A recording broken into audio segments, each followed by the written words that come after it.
Power sharing ಬಗ್ಗೆ ನಾನು ನಿಮ್ಮ ಹತ್ರ ಚರ್ಚೆ ಮಾಡ್ತೀನಿ. ತಾವು ತುಂಬಾ ಅತ್ಯಾಪ್ತ ಬಳಗದಲ್ಲಿ ಇರ್ತಕ್ಕಂಥದ್ದು. ಈ ಪವರ್ ಶೇರಿಂಗ್ ಹೆಂಗೆ ಸರ್, ಅದು ಯಾವ ತರ ಮಾತಾಡ್ಕೊಂಡ್ರು ಸರ್ ಗೊತ್ತಾಗ್ತಿಲ್ಲ. ಯಾಕೆ ಗೊತ್ತಾ, ಪರಮೇಶ್ವರ್ ಅಂತವ್ರು ಕನಸು ಕಾಣಕ್ಕೆ ಶುರು ಮಾಡಿದ್ದಾರೆ ಸರ್. ಮುಖ್ಯಮಂತ್ರಿ ಇದೆ, ಸತೀಶ್ ಜಾರಕಿಹೊಳಿ ಅವರು ಇದು ಮಾಡ್ತಾರೆ. ಆಯ್ತಾ, ಏನ್ ಕತೆ ನೋಡಿ, ಕಾಂಗ್ರೆಸ್ ಪಕ್ಷದಲ್ಲಿ ಮಾತ್ರ ಆ ರೀತಿ ಕನಸು ಕಾಣೋದಕ್ಕೆ ಅವಕಾಶ ಇರೋದು. ಯಾವ ನಾಯಕತ್ವ ಬೇಕಾದ್ರು, ಯಾವ ನಾಯಕರುಗಳು ಬೇಕಾದ್ರು ಪವರ್ ಶೇರಿಂಗ್ ಆಗಿರೋದು ನಿಜನಾ? ಪವರ್ ಶೇರಿಂಗ್ ಬಗ್ಗೆ ಹೈಕಮಾಂಡ್ ತೀರ್ಮಾನ ಕೊಡುತ್ತೆ, ಹೈಕಮಾಂಡ್ ನಿರ್ಧಾರ ಕೊಡುತ್ತೆ. JDS ನಲ್ಲಿ ಯಾರು ಕನಸು ಕಾಣಕ್ಕಾಗುತ್ತಾ? ಏನು ಹೆಚ್ಚು ಕಡಿಮೆ ನಿಮ್ಮವರು ಮಾತಾಡ್ತಾ ಇದ್ರು. DK ಶಿವಕುಮಾರ್ ಅವರು ಸರ್, DK ಶಿವಕುಮಾರ್ ಮಾತಾಡ್ತಿದ್ರು ಸುವರ್ಣಸೌಧದಲ್ಲಿ ಅಸೆಂಬ್ಲಿಯಲ್ಲಿ. ಅವರು ಒದ್ದು ಅಧಿಕಾರ ಕಿತ್ಕೊಂಡ್ಬಿಟ್ರಂತೆ SM ಕೃಷ್ಣ ಹತ್ರ. ಅಂದ್ರೆ ಅವ್ರ ಮನೆ ಬಾಗಿಲು ಒದ್ದು. ಹಂಗಾಗಿ ಇಲ್ಲೇನಾದ್ರೂ ಆ ತರ ನಡೆಯುತ್ತಾ ಅಂತ ನಾನು ಕೇಳ್ತಾ ಇದ್ದೀನಿ. ನೋಡಿ, ಅಧಿಕಾರ ಕಿತ್ಕೊಳ್ಳೋದು ಬೇರೆ ವಿಚಾರ. ಅಧಿಕಾರವನ್ನ DK ಶಿವಕುಮಾರ್ ಅವರು, SM ಕೃಷ್ಣ ಅವರು KPCC ಅಧ್ಯಕ್ಷರಾಗಿದ್ದಾಗ ದುಡಿದಿದ್ರು, ಕೇಳಿದ್ದಾರೆ, ತಗೊಂಡಿದ್ದಾರೆ. ಈ ವಿಚಾರಕ್ಕೆ ಬರೋದಾದ್ರೆ ಇವತ್ತು DK ಶಿವಕುಮಾರ್ ಅವರಾಗಿರ್ಬೋದು, ಸಿದ್ದರಾಮಯ್ಯ ಅವರಾಗಿರ್ಬೋದು, ಸತೀಶ್ ಜಾರಕಿಹೊಳಿ ಅವರಾಗಿರ್ಬೋದು, ಪರಮೇಶ್ವರ್ ಅವರಾಗಿರ್ಬೋದು, ಎಲ್ಲರೂ ಕೂಡ ನಾಯಕತ್ವ ಇಟ್ಕೊಂಡಿರೋರು ಪಕ್ಷವನ್ನ ಕಟ್ತಾ ಇದ್ದಾರೆ. JDS ಅಲ್ಲಿ ಆ ರೀತಿ ಕನ್ಸ್ ಕಾಣಕ್ಕಾಗುತ್ತಾ? ಇವತ್ತು CP ಯೋಗೇಶ್ವರ್ ಅವರು ಪಾಪ ಅವರ ಬಾಮೈದನ್ ಕರ್ಕೊಂಡ್ಬಂದ್ಬಿಟ್ಟು ಡಾಕ್ಟರ್ ಮಂಜುನಾಥ್ನ ಕರ್ಕೊಂಡ್ಬಂದು MP ಮಾಡಿದ್ರು. ಅವ್ರಿಗೆ ಏನ್ ಮಾಡಿದ್ರು CP ಯೋಗೇಶ್ವರ್ ಅವ್ರಿಗೆ? ಡಾಕ್ಟರ್ ಕಾಲೆತ್ತಿದಾರ ಜನಗಳದು. MLA ಕನ್ಸು ಡಾಕ್ಟರ್ ಎಲ್ಲಿ ಸಿಗ್ತಾ ಇದಾರೆ? ಡಾಕ್ಟರ್ ಮಂಜುನಾಥ್ ನಾಪತ್ತೆ ಅಂತ. ಹೃದಯವಂತ ಎಲ್ಲೋ ಹೃದಯ ಇದು ಯಾರದು ಮುನಿರತ್ನ ತಲೆ ಮೇಲೆ ಆಸಿಡ್ ಬಿಟ್ಬಿಟ್ಟಿದೆ ಅಂತ ಹೋಗ್ಬಿಡ್ತಾರೆ. ಜನರ ಬಳಿ ಹೋಗ್ತಾ ಇಲ್ಲ, ಎಲ್ಲೂ ಜನರ ಹತ್ರ ಹೋಗ್ತಾ ಇರ್ಲಿಲ್ಲ. ಜನ ಬೈತಾ ಇದಾರೆ. ಇವತ್ತು ಕಳ್ಳ ಮುನಿರತ್ನ ಅಂತ ಕಳ್ಳನ ಜೊತೆ ಹೋಗ್ತಾ ಇದಾರೆ. ಅವರು ಸಿದ್ದರಾಮಯ್ಯ ಅವ್ರಿಗೆ ಕಳ್ಳೆತ್ತು ಅಂತಾರೆ. ಎಷ್ಟ್ರಿ ಧೈರ್ಯ ಅವ್ರಿಗೆ? ಇವತ್ತು ಸಿದ್ದರಾಮಯ್ಯ ಅವ್ರಿಗೆ ಈ ರೀತಿ ಹೇಳಿನೇ ಅವರ ಪಕ್ಷ ಆ ರೀತಿ ಆಗಿರೋದು. ಹಿಂದುಳಿದ ವರ್ಗದ ವಿರೋಧಿಗಳು ಅವರು, ದಲಿತ ವರ್ಗದ ವಿರೋಧಿಗಳು. ಇವತ್ತು ಮೂಢ ಪ್ರಕರಣ ಅಂತ ಹೇಳಿದ್ರು. ಸಿದ್ದರಾಮಯ್ಯ ಅವ್ರಿಗೆ ತೊಂದರೆ ಕೊಡಕ್ ಹೋದ್ರು. ಏನಾದ್ರು ಅವ್ರ ಪಕ್ಷದಲ್ಲಿ 4 ಓಳಾಗೋಗಿದೆ. ಒಂದ್ ಕಡೆ ಪ್ರೀತಮ್ ಗೌಡ ಬಂದ್ರೆ JDS ನವರು ಧಿಕ್ಕಾರ ಕೂಗ್ತಾರೆ. ಇನ್ನೊಂದ್ ಕಡೆ ರಮೇಶ್ ಜಾರಕಿಹೊಳಿ ನಾನು ಹೋರಾಟಕ್ಕೆ ಹೋಗಲ್ಲ ಅಂತಾರೆ. ಇನ್ನೊಂದ್ ಕಡೆ ಯತ್ನಾಳು ಈ BJP ಅಧಿಕಾರ ಗಾದಿಯನ್ನ ಹರಾಜಾಕ್ಬಿಟ್ಟಿದ್ದಾರೆ ಅಂತ ಹೇಳ್ತಾರೆ. ಇಂಥ ಕಳ್ಳರುಗಳೆಲ್ಲ ಸೇರ್ಕೊಂಡಿರೋದೇ BJPಲಿ. 25 ಸೀಟ್ ಇತ್ತು. ಇಂಥವ್ರ ಜೊತೆ ಇದೇ ಯಡಿಯೂರಪ್ಪ ಸದನದಲ್ಲಿ ಹೇಳಿದ್ರು DK ಶಿವಕುಮಾರ್ ಅವ್ರಿಗೆ, DK ಶಿವಕುಮಾರ್ ಈ ಅಪ್ಪ ಮಕ್ಕಳು ನಂಬೇಡಿ ಅಂತ. ಒಟ್ಟಿಗೆ ಇದಾರಲ್ರಿ, ವಚನ ಭ್ರಷ್ಟ ಅಂತ ಹೇಳಿದ್ರು. ಒಟ್ಟಿಗೆ ಇದಾರಲ್ಲ ಸ್ವಾಮಿ. ಇವತ್ತು ಭಸ್ಮಾಸುರ, JDS ಅನ್ನ ಭಸ್ಮಾಸುರ, ಕುಮಾರಸ್ವಾಮಿಯನ್ನ ಭಸ್ಮಾಸುರನ ಅವ್ರ ತಲೆ ಮೇಲೆ ಇಟ್ಕೊಂತವ್ರೆ. BJP ಸುಟ್ಟು ಹೋಗ್ತಾ ಇದೆ. ಎಲ್ಲಾ ಕಡೆ ಇವತ್ತು ನಾಯಕತ್ವನೇ ಇಲ್ಲ. 25 ಸೀಟ್ ಬಂದಿದ್ರು. JDS ನವ್ರ ಜೊತೆಗೆ ಹೋಗುವಂತ ದೈನೇಶಿ ಪರಿಸ್ಥಿತಿಗೆ ಇವತ್ತು ಬಂದ್ಬಿಟ್ಟವ್ರೆ. ಅವ್ರನ್ನ ಕರ್ಕೊಂಡು 3 ಸೀಟ್ ಗೆದ್ದವ್ರನ್ನ ಹೋಗ್ಬಿಟ್ಟು ಮಂತ್ರಿ ಮಾಡೋರಲ್ಲ ಅಂತ ಬರ್ಗೆಟ್ಟ ಸ್ಥಿತಿನಲ್ಲಿ ಇವತ್ತು BJP. ಏನು ನಿಮ್ಮ DCM ಹೋಗಿ ಅಲ್ಲೇ ಹೋಗಿ ಶತ್ರು ಸಂಹಾರ ಯಾಗ ಮಾಡ್ತಾರೆ. ಪಾಪ ಕುಮಾರಸ್ವಾಮಿ ಇವತ್ತು ನೊಂದ್ಕೊಂಡು ಹೇಳಿದ್ರು ಗೊತ್ತಾ, ಅವ್ರಿಗೆ ಸಂಹಾರ ಯಾಗ ಮಾಡೋ ಅವಶ್ಯಕತೆನೇ ಇಲ್ಲ. ಅವ್ರೇ ಮುಗ್ದೋಗ್ಬಿಟ್ಟಿದ್ದಾರೆ. ಅವ್ರ ಮನೆಗೆ ಹೋಗುವಂತ ಹೆಣ್ಮಕ್ಳ ಮೇಲೆ ಮಾಡಿರುವಂತ ಅತ್ಯಾಚಾರಕ್ಕೆ ಸಂಹಾರ ಆಗೋದ್ರು. ಗಂಡ್ ಮಕ್ಳ ಮೇಲೆ ಅವ್ರ ಮೊಮ್ಮಗ ಮಾಡಿರುವಂತ ಅತ್ಯಾಚಾರಕ್ಕೆ JDS ಸಂಹಾರ ಆಗೋಯ್ತು. ಸರ್, ನೀವು ಹೇಳ್ತಾ ಇದ್ರಿ ಆಶಾ ಕಾರ್ಯಕರ್ತರು ಬೀದಿಲ್ ಬಿದ್ದಿದ್ದಾರೆ ಅಂತ. ಅದಕ್ಕೆ ನಿಮಗೆ ಸ್ವಲ್ಪ ಮನುಷ್ಯತ್ವ ಇದೆಯಾ ಅಂತ ಕೇಳ್ತಾ ಇದ್ದೀನಿ. ಇದು ಇವತ್ತಿಂದಲ್ಲ ಸರ್, 8 ವರ್ಷಗಳಿಂದ ನಿಮ್ಮನೆ ಹೆಣ್ಮಕ್ಳು ಬೀದಿಲ್ ಇದ್ರೆ ನಿಮಗೆ ಗೊತ್ತಾಗೋದ್ರೆ ಕಷ್ಟ. ನಿಮ್ಮನೆ ಮಕ್ಕಳು ಹೆಣ್ಮಕ್ಳು ಬೀದಿಲ್ ಗೊತ್ತಾಗೋದು. ಅವ್ರ ಕಂಡರ ಮನೆ ಹೆಣ್ಮಕ್ಳು ಅಲ್ವಾ, ಅದಕ್ಕೆ ನಿಮ್ಗೆ ಗೊತ್ತಾಗ್ತಿಲ್ಲ ಸರ್. ನಾವು ಪ್ರತಿಭಟನೆ ಮಾಡಕ್ ಅಧಿಕಾರ ಕೊಟ್ಟಿದೀವಿ. ಅದೇ ಮೋದಿ ಗವರ್ಮೆಂಟ್ ಅದೇ ಹೇಳ್ರಿ. ಆಯ್ತು, ಅವ್ರದ್ದಾಯ್ತು, ನಿಮ್ಮದು ಹೇಳ್ರಿ. ಮಾಡಿದೀವಿ ಸರ್, ನಾವು ಮಾಡಿದೀವಿ. ಅವ್ರ ಕಾರ್ಯಕರ್ತರ ಆಹ್ವಾನ ಸ್ವೀಕರಿಸ್ತೀವಿ. ನಮ್ ಸರ್ಕಾರ ಮಟ್ಟದಲ್ಲಿ ಏನಾಗುತ್ತೆ ಅದನ್ನ ಮಾಡ್ತೀವಿ. ಅದನ್ನ ಮಾಡೋಂತ ಅಧಿಕಾರ ನಮ್ಗಿದೆ, ನಾವು ಮಾಡ್ತಿರ್ತೀವಿ. ಯಾರು ಹೇಳ್ತಿದ್ರೆ G. ಪರಮೇಶ್ವರ್ ಹಿರಿಯ ರಾಜಕಾರಣಿ, ಎಲ್ಲ ಹುದ್ದೆಯಲ್ಲಿದ್ದರು. ಅವ್ರು ಯಾಕೆ ಆಗ್ಬಾರ್ದು? ಆಗಕ್ಕೆ DK ಶಿವಕುಮಾರ್ ಬಿಡ್ತಾರೆ. ಒಂದು ಡಿನ್ನರ್ ಪಾರ್ಟಿನೇ ಮಾಡಕ್ ಬಿಟ್ಟಿಲ್ಲ. ಕಾಂಗ್ರೆಸ್ ಸೊತ್ತಲ್ಲ, ದಲಿತರು ಮುಖ್ಯಮಂತ್ರಿ ಆಗ್ಬಾರ್ದಂತ ಯಾರು ಹೇಳ್ತಾರೋ? ಯಾಕೆ ಪರಮೇಶ್ವರ್ ಬೇರೆ ದಲಿತರು ಯಾರು ಆಗ್ಬಾರ್ದಾ? ಪರಮೇಶ್ವರ್ ಅವರು ಅವರ ಎಜುಕೇಶನ್ ಸೊಸೈಟಿಲಿ ಎಷ್ಟು ಸಾವಿರ ಬಡ ದಲಿತ ಮಕ್ಕಳಿಗೆ ಫ್ರೀ ಎಜುಕೇಶನ್ ಕೊಟ್ಟಿದ್ದಾರೆ. ಎಷ್ಟು ದಲಿತ ಸಮುದಾಯದವ್ರನ್ನ ಮೇಲೆ ಕೆತ್ತಿದಾರ್ರಿ. ಆಯ್ತಾ, ದಲಿತರೊಳಗಿನ ಬಲಿತ ನಾಯಕರೇ ಅವರೆಲ್ಲ. ಸಾಮಾಜಿಕ ಸೇವೆ ಮಾಡ್ತಾ ಇದ್ದಾರೆ. ಉನ್ನತ ಮಟ್ಟದಲ್ಲಿ ಅಧಿಕಾರ ಮಾಡಿ ಅವ್ರಿಗೆ ಎಕ್ಸ್ಪೀರಿಯನ್ಸ್ ಇದೆ. ಅವ್ರು ಮುಖ್ಯಮಂತ್ರಿ ಆಗೋದಕ್ಕೆ ಯಾವ ಬಡವರಿಗೆ ಅವರ ಇನ್ಸ್ಟಿಟ್ಯೂಷನ್ ಎಷ್ಟು ಸಾವಿರ ಮಕ್ಳಿಗೆ ಫ್ರೀ ಎಜುಕೇಶನ್ ಕೊಡ್ರಿ. ನೋಡಿದೀವ್ರಿ, ಅವ್ರನ್ನ ನೋಡಿದೀವಿ. ಈಗ ಡಿಪೆಂಡ್ ಮಾಡ್ಕೊಳಕ್ ಬರಬೇಡಿ. ಬೇರೆ ಪಾಪ ಪರಿಸ್ಥಿತಿ ಜಾತಿಯಾರು ಇಲ್ಲವೇನ್ರಿ? ಅವ್ರ ಹೆಸರು ಹೇಳ್ಕೊಂಡು ಇವ್ರು ಇವತ್ತು ಅಧಿಕಾರ ಪಡಿತಾರ್ರಿ. ನಿಜವಾದ ಪರಿಸ್ಥಿತಿಗೆ ಅಧಿಕಾರ ಇಲ್ಲ ರೀ. ಪ್ರತಿಯೊಬ್ಬರಿಗೂ ನಿಜವಾದ ಪರಿಸ್ಥಿತಿಗೆ ಅಧಿಕಾರ ಇಲ್ಲ. ಇಲ್ಲಿ ಪರಮೇಶ್ವರ್ ಅಂತವ್ರು, ಮಹದೇವಪ್ಪ ಅಂತವ್ರು, ಪ್ರಿಯಾಂಕ್ ಖರ್ಗೆ ಅಂತವ್ರು ಇವ್ರು ಮಾತ್ರ ಅಧಿಕಾರವನ್ನು ಅನುಭವಿಸ್ತಿದ್ದಾರೆ. ಸರ್, ನಾನು ಒಂದ್ ಹೇಳಕ್ ಇಷ್ಟಪಡ್ತೇನೆ. ಇವತ್ತು ಅಂತ ಚಳಿಯಲ್ಲಿ ಆಶಾ ಕಾರ್ಯಕರ್ತರು ಮಲಗಿದಾರ. ಮನುಷ್ಯತ್ವ ಇಲ್ಲ ರೀ, ಬಿಡ್ರಿ ಅವ್ರ ಬಗ್ಗೆ. ಯಾಕೆ ಮನುಷ್ಯತ್ವದ ಬಗ್ಗೆ ಮಾತಾಡಿ ಸ್ವಾಮಿ. ಅವ್ರಿಗೆ ಮನುಷ್ಯತ್ವನೇ ಇಲ್ಲಲ್ರಿ. ಅವ್ರ ಮನೆ ಫ್ಯಾಮಿಲಿ ಎಲ್ಲ ಬಿದ್ದಿದಾರೇನ್ರಿ? ಇದು ಮೊದಲನೇ ಬಾರಿ ಅಲ್ಲ, ಆಲ್ರೆಡಿ 3-4 ಟೈಮ್ ಮಾಡಿ ಕಳಿಸಿದಾರೆ. ನಾವು ಏರಿಸ್ತೀವಿ ಹೋಗಿಂತ, ಆದ್ರೂ ಇಷ್ಟು ದಿವಸ ಏರಿಸ್ತಾರೆ, ಎಣ್ಣೆ ರೇಟ್ ಏರಿಸ್ತಾರೆ, ಎಣ್ಣೆ ರೇಟ್ ಸೇರಿಸ್ತಾರೆ, ಪ್ರತಿಯೊಂದು ರೇಟ್ ಜಾಸ್ತಿ ಮಾಡ್ತಾರೆ. ಈ ಸಾರಿ ಏನಾದ್ರು ಆಶಾ ಕಾರ್ಯಕರ್ತರಿಗೆ ಮಾಡಿಲ್ಲ 15,000 ರೂಪಾಯಿ ಅಂತಂದ್ರೆ ಅವ್ರು ಹೇಳಿದ್ದಾರೆ ನಾವಿಲ್ಲೇ ಪ್ರಾಣ ಹೋದ್ರೂ ಪರವಾಗಿಲ್ಲ, ಅವ್ರು ಹೋಗಲ್ಲ ಅಂತ ಹೇಳ್ತಿದ್ರೆ. ಇವ್ರಿಗೆ ನಿಜವಾಗಿ ಮಾನ ಮರ್ಯಾದೆ ಇದ್ರೆ, ನೈತಿಕತೆ ಇದ್ರೆ ಫಸ್ಟ್ ಅವ್ರಿಗೆ ಮಾಡ್ಬೇಕು. ಮತ್ತೆ ಬಾಣಂತಿಯರಿಗೆ ನೀವು ಹೇಳಿದ್ರಿ, ಈ ರಾಜ್ಯದಲ್ಲಿ ಆರೋಗ್ಯ ಸಚಿವರು ನೀವು ಹೇಳಿದಾಗ ಖಂಡಿತ ಇಲ್ಲ, ಇನ್ನೂ ಬಾಣಂತಿಯರದು ಸಾವು ಕಂಟಿನ್ಯೂ ನಡೀತಾನೆ ಇದೆ. ಅದ್ರ ಬಗ್ಗೆ ಯಾವುದೇ ಚಕಾರ ಎತ್ತಾ ಇಲ್ಲ. ಇವತ್ತು ಈ ಒಂದು ಸರ್ಕಾರ ಯಾವ ಒಂದು ಅವರೇ ಒಳಗಡೆ ಕುರ್ಚಿ ಮಟ್ಟಿಗೆ ಯಾವ ರೀತಿ ಮಾಡ್ತಾ ಇದೆ ಅಂತ ನೀವೆಲ್ಲ ನೋಡ್ತಾ ಇದ್ದೀರಾ. ಒಂದ್ ಕಡೆ ಸನ್ಮಾನ್ಯ ಸತೀಶ್ ಜಾರಕಿಹೊಳಿ, ಸನ್ಮಾನ್ಯ ಜಿ ಪರಮೇಶ್ವರ್ ಅವರು, ಮಹದೇವಪ್ಪನವರು, ಇವರೆಲ್ಲರೂ ಸೇರಿ ಸನ್ಮಾನ್ಯ ಸಿದ್ದರಾಮಯ್ಯನವ್ರ ಬಣ DK ಶಿವಕುಮಾರ್ ಅವ್ರನ್ನ ಕೆಳಗಡೆ ಡೈನಾಮಿಕ್ ಇಟ್ಟು ಬ್ಲಾಸ್ಟ್ ಮಾಡಿಸ್ತಾರೆ. ಇವರು ಅದನ್ನ ಅವಾಯ್ಡ್ ಮಾಡ್ತಾರೆ. ಅವರು ನಿಮಗೆ ಬ್ಲಾಸ್ಟ್ ಮಾಡಕ್ ಕೊಟ್ಟಿದ್ದಾರೆ DK ಶಿವಕುಮಾರ್. JDS ಹೆಸರು ತಗೊಂಡ್ರೆ ಅವ್ರಿಗೆ ಊಟ ಜೀರ್ಣ ಆಗೋದು, ಇಲ್ಲ ಜೀರ್ಣ ಆಗೋದಿಲ್ಲ. JDS ಹೆಸರನ್ನ ತಗೊಂಡ್ರೆ ಅವ್ರಿಗೆ ಊಟ ಜೀರ್ಣ ಆಗೋದು, ಇಲ್ಲ ಆಗೋದು. ಹೌದೇನ್ರಿ? JDS ಹೆಸರು ತಗೊಂಡ್ರೆ ನಿಮ್ಗೆ ಊಟ ಜೀರ್ಣ ಆಗದ? JDS ಕಂಡ್ರೆ ಭಯ. ಡಾಕ್ಟರ್ ಮಂಜುನಾಥ್ ಬಗ್ಗೆ ಮಾತಾಡ್ತಾ ಇದ್ರು ಕಾಂಗ್ರೆಸ್ನವರು. ನೋಡಿ, ಕೇಂದ್ರದಲ್ಲಿ ಇವತ್ತು 4,500 ಕೋಟಿ ಸ್ಯಾಂಕ್ಷನ್ ಮಾಡಿಸಿ ಸ್ಯಾಟಲೈಟ್ ರಿಂಗ್ ರೋಡ್ ನೆನೆಗುದಿಗೆ ಬಿದ್ದಿತ್ತು 7-8 ವರ್ಷದಿಂದ. ಅದು ಕೆಲಸ ಮಾಡಿಸ್ತಾ ಇದ್ದಾರೆ. ರಾಜ್ಯ ಸರ್ಕಾರ ಸಹಕಾರ ಕೊಡಬೇಕು.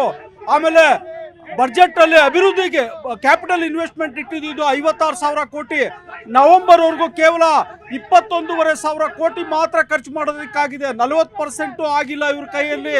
ಬರೀ ಬೆಲೆ ಏರಿಕೆ ಮಾಡ್ತಾ ಇದ್ದಾರೆ. ಉತ್ತಮ ಆಡಳಿತ ಕೊಡೋದಕ್ಕೆ ಆಗಿಲ್ಲ. ಇವತ್ತು 2 ವರ್ಷದಿಂದ ಜನತೆ ಬೇಸತ್ತಿದ್ದಾರೆ ಸರ್ಕಾರದ ಕಾರ್ಯವೈಖರಿಗಳನ್ನ ನೋಡಿ. ಖಂಡಿತವಾಗ್ಲೂ ಮುಂದಿನ ದಿನಗಳಲ್ಲಿ ನಡ್ತಕ್ಕಂಥ ಲೋಕಲ್ ಬಾಡಿ ಎಲೆಕ್ಷನ್, ತಾಲೂಕ್ ಪಂಚಾಯತಿ ಇರ್ಬೋದು, ಜಿಲ್ಲಾ ಪಂಚಾಯತಿ ಇರ್ಬೋದು, ಸ್ಥಳೀಯ ಸಂಸ್ಥೆಗಳ ಚುನಾವಣೆ ಇರ್ಬೋದು, ಅದರಲ್ಲಿ ನಮ್ಮ ರಾಜ್ಯದ ಜನತೆ ಕಾಂಗ್ರೆಸ್ಸಿಗೆ ತಕ್ಕ ಪಾಠ ಅಂತೂ ಕಲಿಸೋದಂತೂ ಶತಸಿದ್ಧ. ರಾಜ್ಯದಲ್ಲಿ ಸರ್ಕಾರ ಇದೆಯಾ? ಗೃಹ ಇಲಾಖೆ ಇದೆಯಾ? ಆರೋಗ್ಯ ಇಲಾಖೆ ಇದೆಯಾ? ಕುರ್ಚಿಗೆ ಕಚ್ಚಾಟ ಆಗ್ತಿದೆ. ಅವ್ರು ನೋಡ್ರೆ ಶತ್ರು ಸಂಹಾರ ಯಾಗ ಮಾಡ್ಕೊಂಡ್ಬಂದು ನಿಮ್ಮ ಕುಮಾರಸ್ವಾಮಿ ಹೇಳ್ತಾರೆ. DK ಶಿವಕುಮಾರ್ ಹೋಗಿ ಕುಂಭಕೋಣಂನಲ್ಲಿ ಹೋಗಿ ಪ್ರತ್ಯಂಗಿರಿ ದೇವಿ ಮುಂದೆ ಕುಮಾರಸ್ವಾಮಿ ಸೇರಿದಂತೆ ಸಿದ್ದರಾಮಯ್ಯ ಸೇರಿದಂತೆ ಎಲ್ರಿಗೂ ಶತ್ರು ಸಂಹಾರ ಯಾಗ ಮಾಡ್ಕೊಂಡು ಬಂದಿದ್ದಾರೆ ಅಂತ ಹೇಳ್ತಿದ್ದಾರೆ. ತಾವು ಸರಿಯಾಗಿ ಹೇಳ್ತಾ ಇದ್ದೀರಾ. ಕಳೆದ 20 ತಿಂಗಳಿಂದ ಸರ್ಕಾರ ರಾಜ್ಯದಲ್ಲಿ ನಡೀತಾ ಇಲ್ಲ, ನಿಷ್ಕ್ರಿಯ ಆಗಿದೆ, ಕೋಮಾ ಸ್ಟೇಜ್ಗೆ ಹೋಗಿದೆ. ಆ ಪರಿಸ್ಥಿತಿಯಲ್ಲಿ ಇದೆ. ಇವತ್ತು ಯಾವುದೇ ರೀತಿ ಆಡಳಿತ ಸಿಗ್ತಾ ಇಲ್ಲ. 42 ಇಲಾಖೆಗಳಲ್ಲೂ ಭ್ರಷ್ಟಾಚಾರ ನಡೀತಾ ಇದೆ. ರಾಜ್ಯದಲ್ಲಿ ಇರ್ತಕ್ಕಂಥ ಏನ್ ನಿಗಮ ಮಂಡಳಿಗಳಿದೆ, 100ಕ್ಕೂ ಮಿಗಿಲಾದ ನಿಗಮ ಮಂಡಳಿಗಳು ಎಲ್ಲದರಲ್ಲೂ ಭ್ರಷ್ಟಾಚಾರ ತಾಂಡವವಾಡ್ತಾ ಇದೆ. ಇವರಿಂದ ನಮ್ಮ ಜನತೆ ಉತ್ತಮ ಆಡಳಿತ ಬಯಸೋದಕ್ಕೆ ಆಗೋದಿಲ್ಲ.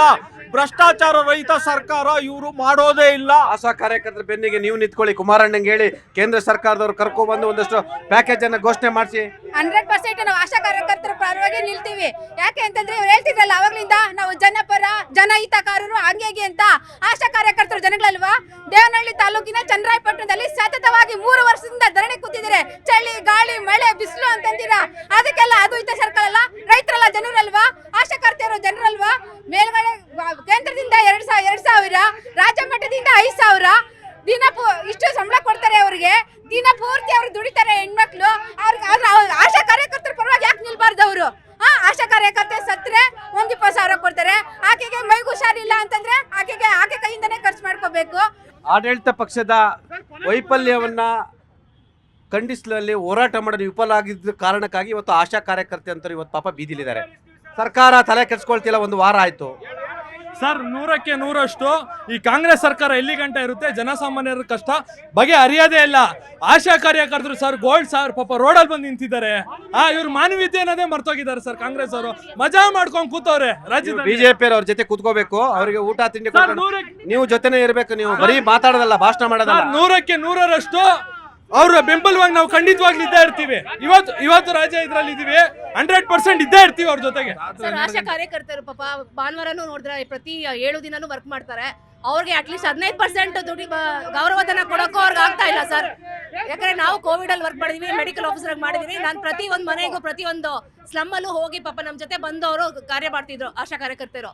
ಸೊ ಅವ್ರಿಗೆ ಇವತ್ತಿನ ದಿನ ಮೂರ್ ದಿನ ಆದ್ರೂ ಯಾರು ಬಂದು ನೋಡ್ತಾ ಇಲ್ಲ. ಮೆಡಿಕಲ್ ಮಿನಿಸ್ಟರ್ ಬಂದಿಲ್ಲ. ಅಮಾನವೀಯ ಸರ್ಕಾರ ಸರ್. ಮಾಡಿ ಬಿಜೆಪಿ ನೀವು ಇಂಟರ್ಫಿಯರ್ ಆಗಿ ಅವ್ರನ್ನ ನೋಡ್ಕೋಬೇಕಾ, ಟೇಕ್ ಕೇರ್ ಮಾಡಿ. ನೀವು ಬರೀ ಕುರ್ಚಿ ಕಿತ್ತಾಡೋದಲ್ಲ. ಇಲ್ಲ, ನಾನು ಹೇಳ್ತಾ ಇದ್ದೀನಿ, ಆಶಾ ಕಾರ್ಯಕರ್ತರು ಅವ್ರಿಗೆ ಹೆಲ್ತ್ ಪ್ರಾಬ್ಲಮ್ ಬರ್ತಾ ಇದೆ, ಎಲ್ಲ ಪ್ರಾಬ್ಲಮ್ಸ್ ಬರ್ತಾ ಇದೆ ಅಂದ್ರೂ ಅವ್ರು ಕೆಲಸ ಮಾಡ್ತಾ ಇದ್ದಾರೆ, ಅವ್ರು ಬಿಡ್ತಾ ಇಲ್ಲ. ಅವ್ರ ಕೆಲಸ ಅವ್ರು ರೆಗ್ಯುಲರ್ ಮಾಡ್ತಾ ಇದ್ದಾರೆ. ಅವ್ರಿಗೆ ನೀವು ಫ್ರೀ ಬೀಸ್ಗೆ ನಿಮ್ಗೆ ಕಾಸಿದೆ, ಫ್ರೀ ಬೀಸ್ ಮತ್ತೆ ಡಿನ್ನರ್ ಮಾರಕ್ಕೆ ನಿಮ್ಗೆ ಕಾಸಿದೆ, ಆಶಾ ಕಾರ್ಯಕರ್ತರಿಗೆ ಕಾಸು ಕೊಡಕ್ಕೆ ನಿಮ್ಗೆ ಕಾಸಿಲ್ವಾ? ಸರ್, ಕೊನೆಗೆ ಹೇಳ್ತಾ ಇರುವಂತದ್ದು, ಕನಿಷ್ಠ ಪಕ್ಷ ಜನರನ್ನ ಮಾನವೀಯತೆ ದೃಷ್ಟಿಯಿಂದ ನೋಡಿ ಈ ಸರ್ಕಾರ ಏನ್ ಮಾಡ್ತಾ ಇದೆ ಗೊತ್ತಾ ಸರ್? ಎರಡು ಹೆಸರು, ಒಂದು ಸರ್ಕಾರಿ ಅಧಿಕಾರಿಗಳಿಗೆ ಸ್ವಿಸೈಡ್ ಮಾಡ್ಕೊಳ್ಳುವಂಥದ್ದು, ಒಂದು ಜನಪ್ರತಿನಿಧಿಗಳಿಗೆ ಸುಪಾರಿ ಕೊಡುವಂಥದ್ದು. ಇದೊಂಥರ ಸ್ವಿಸೈಡ್ ಸುಪಾರಿ ಸರ್ಕಾರ, ಅಸಮರ್ಥ ಸರ್ಕಾರ ಇದು. ಈ ಸರ್ಕಾರ ಎಷ್ಟು ತೊಲಗುತ್ತೋ ಜನರಿಗೆ ಇದಾಗುತ್ತೆ. ಕಾಂಗ್ರೆಸ್ಗೆ ಮಿಕ್ಸರ್ ಗ್ರೈಂಡರ್ ಅಲ್ಲಿ ಹಾಕಿ ಮಿಕ್ಸರ್ ಹಾಕಿ ಓವರ್ಫ್ಲೋ ಆಗ್ಬಿಟ್ಟು ಫುಲ್ ಕರ್ನಾಟಕದಲ್ಲಿ ಮಾತ್ರ ಕರಪ್ಷನ್ ಮತ್ತೆ ಸ್ಕ್ಯಾಮ್ಸ್ ಇರೋದು, ಬೇರೆ ಏನೂ ಇಲ್ಲ. ಸರ್, ಸಿದ್ದರಾಮಯ್ಯನವರು ನಿದ್ದೆ ಮಾಡ್ಕೊಂಡು ಸರ್ಕಾರ ಹೆಂಗ ಉಳಿಸ್ಕೊಬೇಕು ಅಂತ ಯೋಚನೆ ಮಾಡ್ತಾರೆ. DK ಶಿವಕುಮಾರ್ ಚದುರಂಗದ ಆಟದಲ್ಲಿ ನಾನು ಹೆಂಗ CM ಆಗ್ಬೇಕು ಅಂತ ಮಾಡ್ತಾ ಇದ್ದಾರೆ. ಕರ್ನಾಟಕದ ಅಭಿವೃದ್ಧಿ ಶೂನ್ಯ ಆಗಿದೆ, ಗುಂಡಿ ಮುಚ್ಚಕ್ಕೆ ಹೋಗ್ತಾ ಇಲ್ಲ. ಇವ್ರಿಗೆ 4 ವರ್ಷ ಆಯ್ತು BBMP ಎಲೆಕ್ಷನ್ ಮಾಡಿ, 4 ವರ್ಷದಿಂದ ನೀವು ಹೊಣೆಗಾರರು, ನೀವು ಇದ್ದಾಗಲೂ ಮಾಡಿಲ್ಲ ಎಲೆಕ್ಷನ್. ಇವರು ಸಮಾನ ನಿಮಗೂ ಎಲೆಕ್ಷನ್ ಮಾಡಕ್ಕೆ ಕೋರ್ಟ್ ಚುಮಾರಿ ಹಾಕಿದೆ. ಹಂಗೂ ಜಿಲ್ಲಾ ಪಂಚಾಯತಿ, ತಾಲೂಕ್ ಪಂಚಾಯತಿ ಸರ್ಕಾರಿ ನೌಕರನ್ನ ಕಾನೂನನ್ನ ದುರುಪಯೋಗ ಪಡಿಸ್ಕೊತಾ ಇರೋದೇ ಕಾಂಗ್ರೆಸ್ ಪಕ್ಷ ಎಲ್ಲ ಕಡೆ. ಹೌದು, ನೀವೇ ದುರುಪಯೋಗ ಪಡಿಸ್ಕೊತಾ ಇರೋದು. ಅವ್ರು ನಿಮ್ಗೆ ಹೇಗೆ ಬೇಕೋ ಹಾಗೆ ಉಪಯೋಗಿಸ್ಕೊತಾ ಇದ್ದೀರಾ ಎಲ್ಲ. ನೋಡಿ, CT ರವಿ, ನೀವು ಅದು CT ರವಿನ ಹೊಡೆಯಕ್ ಬಂದವ್ರನ್ನ ಹಾಗೆ ಬಿಟ್ಟಿದ್ದೀರಾ. ಅವ್ರನ್ನ ಒಂದು CT ರವಿ ಹೊಡೆದವ್ರನ್ನ ಏನ್ ಮಾಡಿದ್ರಿ ನೀವು? ಅವ್ರ ಬಗ್ಗೆ ಏನು ಕೇಸ್ ಹಾಕಿಲ್ಲ, ಏನು ಮಾಡಿಲ್ಲ. ನೀವು ದುರುಪಯೋಗ ಪಡಿಸ್ಕೊತಾ ಇದ್ದೀರಾ ಸರ್ಕಾರದಲ್ಲಿ. ಎಸ್ ಸರ್ ಒಟ್ಟಾರೆ ನಿಮಗೀಗ ಸದ್ಯಕ್ಕೆ ಸಮಾನ ಶತ್ರುಗಳು ಅಲ್ವಾ? ನೀವು ಇಂಡಿಯಾ ಕೂಟದಲ್ಲಿ ಇರ್ಬೋದು, ಕಾಂಗ್ರೆಸ್ ಮತ್ತು BJP ಸಮಾನ ಶತ್ರುಗಳು. ಹೌದು, ಈ ದೇಶದಲ್ಲಿ ಬಡತನ ಹೆಚ್ಚಾಗ್ತಾ ಇದೆ, ಹಸಿವು ಹೆಚ್ಚಾಗ್ತಾ ಇದೆ, ಅನಕ್ಷರತೆ ಹೆಚ್ಚಾಗ್ತದೆ, ಸೂರ್ಯನ ಸಂಖ್ಯೆ ಹೆಚ್ಚಾಗ್ತಾ ಇದೆ. ಇವ್ರು ಯಾರು ಅದ್ರ ಬಗ್ಗೆ ಯೋಚನೆನ ಮಾಡಲ್ಲ. ಇವರು ಕುಟುಂಬವನ್ನು ಬೆಳೆಸ್ತಕ್ಕಂಥದ್ದು, ತಮ್ಮ ಮೊಮ್ಮಕ್ಕಳು ಬೆಳಿಬೇಕು, ತಮ್ಮ ಮಕ್ಕಳು ಬೆಳಿಬೇಕು, ಜನಸಾಮಾನ್ಯರನ್ನು ಬೆಳೆಸ್ತಕ್ಕಂಥದ್ದು ಇವ್ರ ತಲೆಯಲ್ಲೇ ಇಲ್ಲ.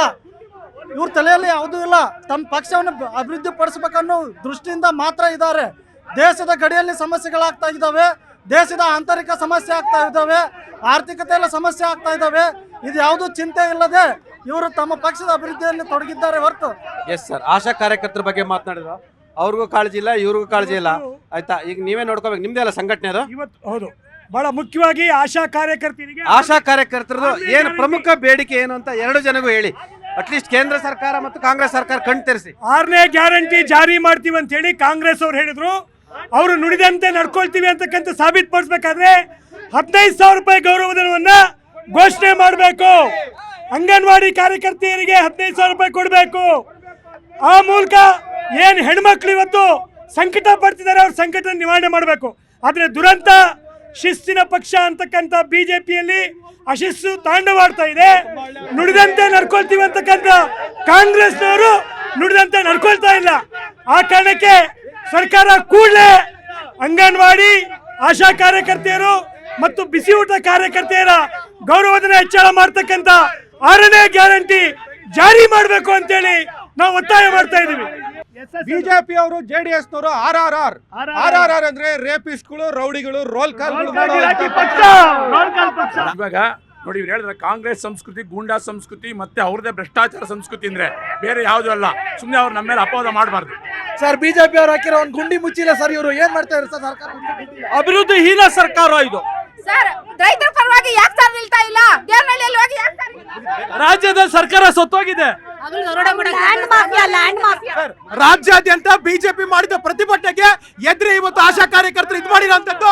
ಹೌದಾ? 100% ಇಂಥ ಭ್ರಷ್ಟ ಸರ್ಕಾರ ಇವ್ರಿಗೆ ಸ್ವಾಯತ್ತಾಸಕ್ತಿ ಇದೆ ಹೊರತು ದೇಶದ ಬಗ್ಗೆ ಚಿಂತನೆ ಇಲ್ಲ. ಇವತ್ತು ಸರ್ಕಾರ ಜನಪರ ಕಾಳಜಿ ವಹಿಸಬೇಕು.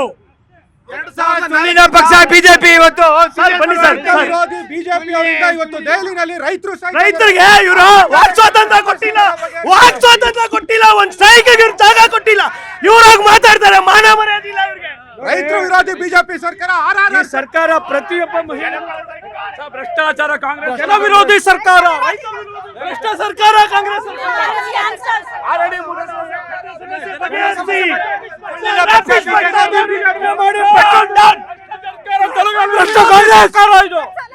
ಕಾಂಗ್ರೆಸ್ ಸರ್ಕಾರ ಭಾರತ್ ಮಾತಾ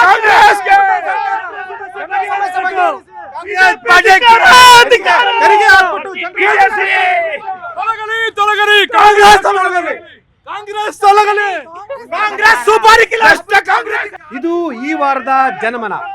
ಮುಂದಿನ ವಾರ ಮತ್ತಷ್ಟು ವಿಷಯಗಳೊಂದಿಗೆ ಮತ್ತೆ ಜನಮನದಲ್ಲಿ ನಾನು ನಿಮ್ಮನ್ನ ಭೇಟಿ ಆಗ್ತೀನಿ. ನ್ಯೂಸ್ 18 ಕನ್ನಡ ನೋಡ್ತಾ ಇರಿ.